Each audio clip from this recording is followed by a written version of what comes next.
14th. It's the ECWA Super 8 tournament, and that's going to be in Marlborough or Morganville, New Jersey, depending on what you call it. Tickets and information are at ecwawrestling.com. And joining us on the line right now, thought I clicked him on. There he is. One of the participants in the tournament this year. His name, sorry about that, Dan Stofko. Dan, what's going on, man? How you doing? Thanks for coming on. I appreciate you guys having me. I'm doing good. How about yourselves? Doing really well, and we're getting very excited for the tournament. It's rapidly approaching, and it's just been such a huge thing over the years for ECWA and for the independent scene. Maybe let's start out for those who aren't maybe as familiar with Dan Stofko. Tell us a little bit about yourself.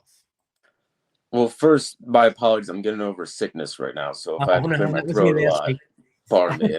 Maestro, it's a pleasure to meet you. Yeah, I'm about to turn 26 in a few weeks, the week of the tournament, actually. I am just about at 2 years in the business. Okay. I'm in Pottstown, Pennsylvania is where I'm from. I trained out in Maryland, actually. That's a whole story in of itself. Okay. So my training, I would drive about 3 hours to and from each week. So I kind of got my miles in early and figured that whole thing out. And yeah, I'm very excited to be a part of this tournament. I put a tweet out when it was made official and the graphic was posted. I remember watching TNA in my parents' bedroom back in elementary school, seeing AJ Styles for the first time, fell in love with him, tried to find all the AJ Styles matches I could find, and I actually found his match from the Super 8 against Amazing Red. So it's kind of a crazy full circle moment coming up for me.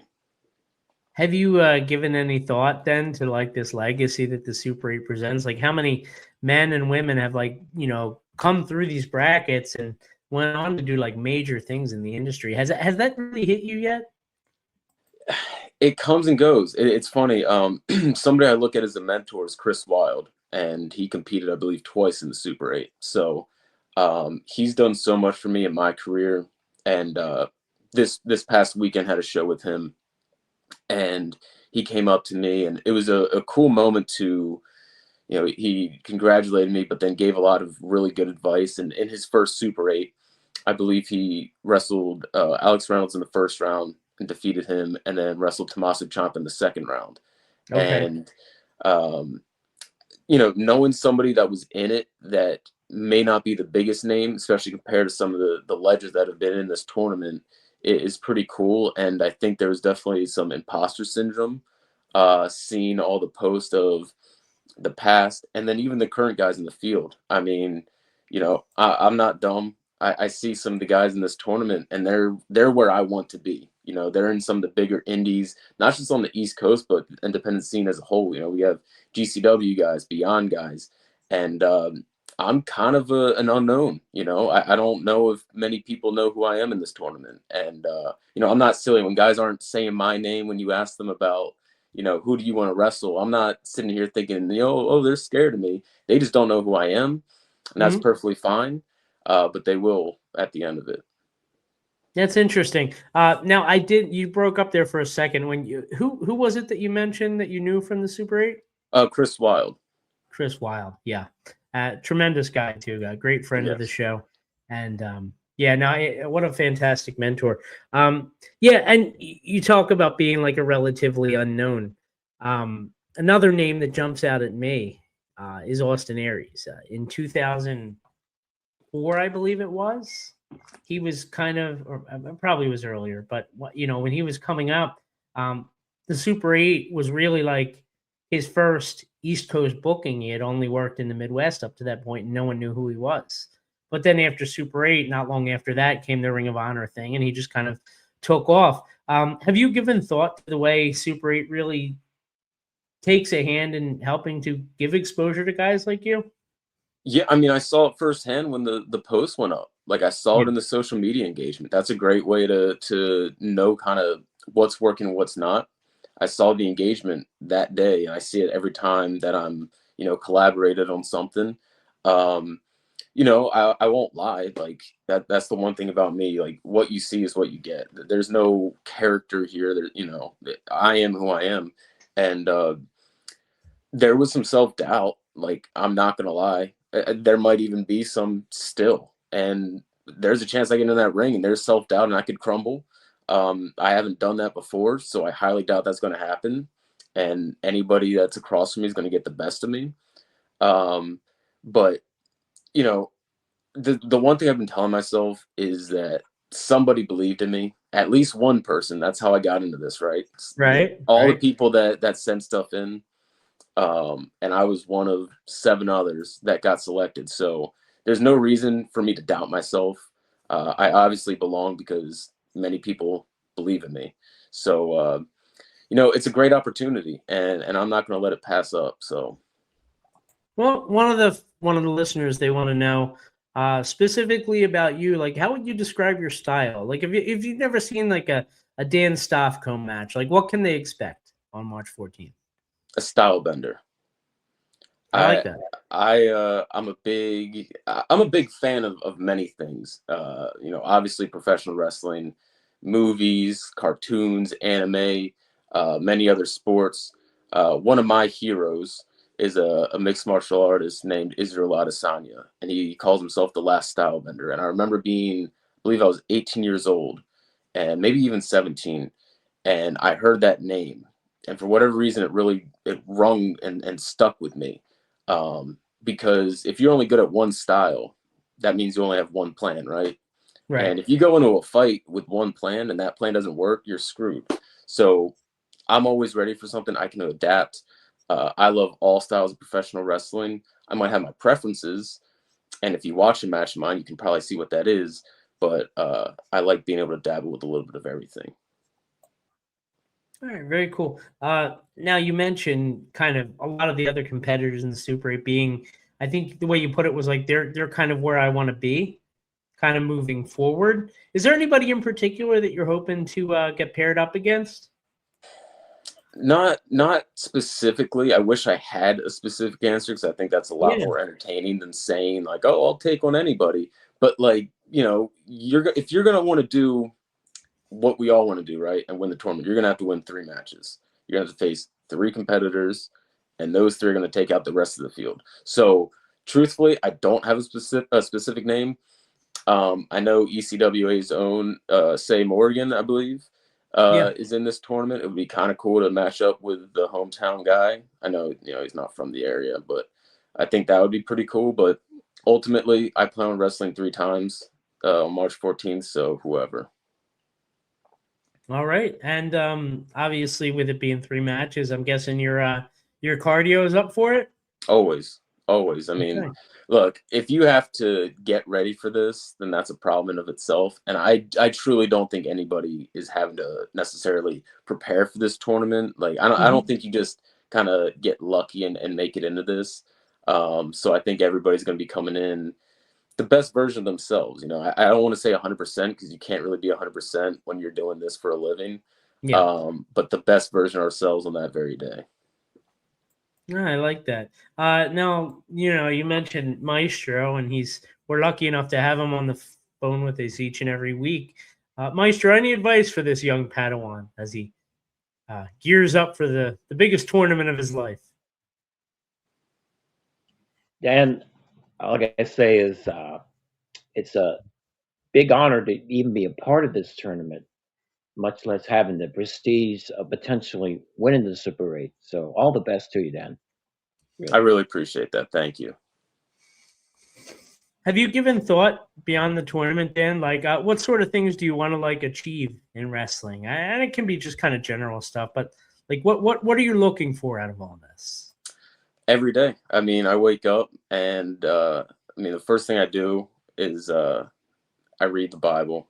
So biggest thing is whatever platform I'm blessed to get, praise the Lord, praise the gospel, give all the glory to him. All the credit goes to my family, all the glory to God. But in my bathroom, on the mirror, I have goals written down. And it's funny, like I got to listen to a little bit of what you guys were talking about before I joined.